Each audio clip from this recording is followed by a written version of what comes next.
انگریزی میں جب آپ انالیسس کرتے ہیں کمپلیکس سینٹنس کا تو اس کا پرنسپل کلوز ایک ہوتا ہے. پرنسپل کلوز کیا ہے؟ ان الانسان لفی خسر. یہ اپنی جگہ ایک مکمل جملہ ہے، مکمل مفہوم کا حامل ہے. اگرچہ پہلی آیت بھی اسی کے ساتھ جڑ جائے گی، تیسری بھی جڑ جائے گی، اور یہ تینوں مل کر بھی ایک جملہ بنتے ہیں. زمانے کی قسم ہے تمام انسان بڑے شدید گھاٹے میں ہے سوائے ان کے جو ایمان لائے اور جنہوں نے نیک عمل کیے اور جنہوں نے حق کی وصیت کی اور جنہوں نے صبر کی وصیت کی. اب ذرا اس جملے کو اپنے ذہن اور شعور کی سطح پر لکھ لیجئے یا لوح قلب پر کندہ کر لیجئے. زمانے کی قسم ہے تمام انسان خسارے میں ہیں، گھاٹے میں، سوائے ان کے جو ایمان لائے اور جنہوں نے نیک عمل کیے اور جنہوں نے ایک دوسرے کو حق کی وصیت کی اور جنہوں نے صبر کی وصیت کی. اس جملے کو بار بار پڑھیے، بار بار پڑھیے، بار بار پڑھیے اور پھر کچھ نتیجے نکالیے. اس جملے میں کامیابی اور ناکامی کا ایک معیار ہمارے سامنے آ رہا ہے.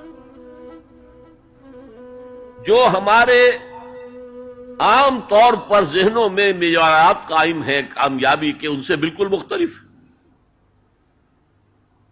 ہم کسے کامیابی سمجھتے ہیں؟ جو زیادہ دولت مند ہے زیادہ کامیاب ہے، جس کی جائیداد زیادہ ہے زیادہ کامیاب ہے، جس کی تجارت بہت پھیلی ہوئی ہے زیادہ کامیاب ہے،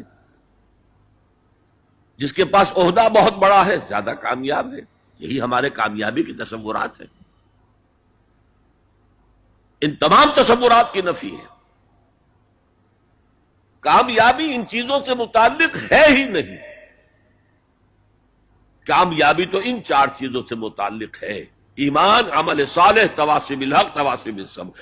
یہ ہیں تو کامیابی ہے، یہ نہیں ہے تو کوئی کامیابی نہیں. آپ کو سلطنت عرضی مل جائے کوئی کامیابی نہیں، دنیا بھر کی نعمتیں مل جائیں کوئی کامیابی نہیں، جب تک کہ یہ چار چیزیں موجود نہ ہوں: ایمان اور عمل صالح اور تواصی بالحق اور تواصی بالصبر. اور اگر یہ چار چیزیں حاصل ہوں تو چاہے کوئی آپ کو جانتا بھی نہ ہو، چاہے آپ کسی کٹیا میں رہتے ہو، کوئی محل نہ ہو آپ کے پاس، چاہے آپ کو روکھی سوکھی بھی مشکل سے ملتی ہو، آپ کامیاب ہیں. یہ ذہن میں رکھیے. معیار جب تک ہمارا یہ نہیں بنے گا ہم اسلام کے راستے پہ چل ہی نہیں سکتے. اس لیے کہ انسان جو بھاگ دوڑ کرتا ہے، جو سعی کرتا ہے، دن رات محنت کرتا ہے، راتوں کو سوچتا ہے، پلاننگ کرتا ہے، وہ کامیابی کے حصول کے لیے. اگر کامیابی کے یہ تصورات ہیں تو انہی کے لیے بھاگ دوڑ کرے، دنیا میں گم ہو جائے گا. جیسے اقبال نے کہا کہ کافر کی یہ پہچان کہ آفاق میں گم ہے، اور مومن کی یہ پہچان کہ گم اس میں ہے آفاق.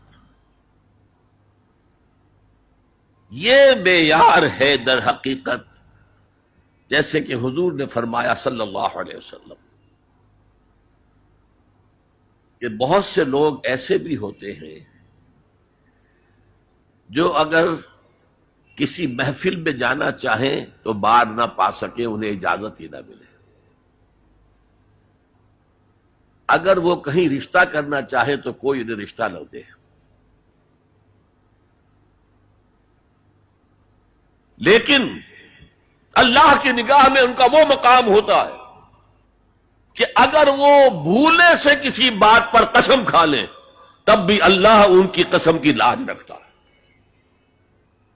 آپ سوچئے ابو ہریرہ کا کیا مقام تھا، ابو ذر کا کیا مقام تھا. حضور فرماتے ہیں صلی اللہ علیہ وسلم: من کان یسرہ ان ینظر الی زہد عیسیٰ فلینظر الی صاحب ابی ذر. جس شخص کو اس سے خوشی حاصل ہوتی ہو کہ حضرت عیسیٰ کا زہد اپنی آنکھوں سے دیکھے تو میرے اس ساتھی، میرے اس دوست ابو ذر کو دیکھ لے. یہ لوگ ہیں کامیاب ترین. حضرت علی کی جب شادی ہو رہی تھی حضرت فاطمہ سے رضی اللہ تعالی عنہما، ان کے پاس کوئی مکان نہیں تھا. ایک انصاری صحابی نے ایک حجرہ دیا ہے جس میں کہ وداع ہو کر حضرت فاطمہ گئی.